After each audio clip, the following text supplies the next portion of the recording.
क्या आप जानते हैं कि दुर्गा सप्तशती का पाठ सिर्फ पूजा नहीं बल्कि जीवन की कई परेशानियों का समाधान भी माना जाता है। दुर्गा सप्तशती, जिसे चंडी पाठ भी कहा जाता है, हिंदू धर्म का एक बहुत बड़ा और शक्तिशाली ग्रंथ है। इसमें 700 श्लोक और 13 अध्याय हैं, जिनमें मां दुर्गा की शक्ति और राक्षसों पर उनकी विजय का वर्णन मिलता है। इसमें बताया गया है कि मां दुर्गा ने मधुकैटभ, महिषासुर, चंड मुंड, ध्रुव विलोचन और रक्त बीज जैसे शक्तिशाली असुरों का वध किया था। इसीलिए इसे शक्ति और विजय का पाठ भी कहा जाता है। दुर्गा सप्तशती का पाठ खास तौर पर नवरात्रि, अमावस्या और पूर्णिमा के दिन करना बड़ा लाभकारी होता है।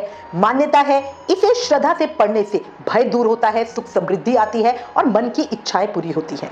ये भी कहा जाता है कि पहला अध्याय चिंता दूर करने के लिए, दूसरा अध्याय मुकदमा झगड़े आदि में विजय पाने के लिए, तीसरा अध्याय शत्रुओं से छुटकारा पाने के लिए, चौथा अध्याय भक्ति, शक्ति तथा दर्शन के लिए, पांचवा अध्याय भक्ति, शक्ति तथा दर्शन के लिए, छठा अध्याय डर, शोक, बाधा हटाने के लिए, सातवां अध्याय हर कामना पूर्ण करने के लिए, आठवां अध्याय मिलाप और वशीकरण के लिए, नवा अध्याय गुमशुदा की तलाश, हर तरह की कामना और पुत्र प्राप्ति के लिए, 10वां अध्याय गुमशुदा की तलाश और मन की इच्छा पूरी करने के लिए, 11वां अध्याय व्यापार और सुख संपत्ति की प्राप्ति के लिए, 12वां अध्याय मान सम्मान तथा लाभ प्राप्ति के लिए और 13वां अध्याय भक्ति प्राप्ति के लिए बहुत फलकारी होता है।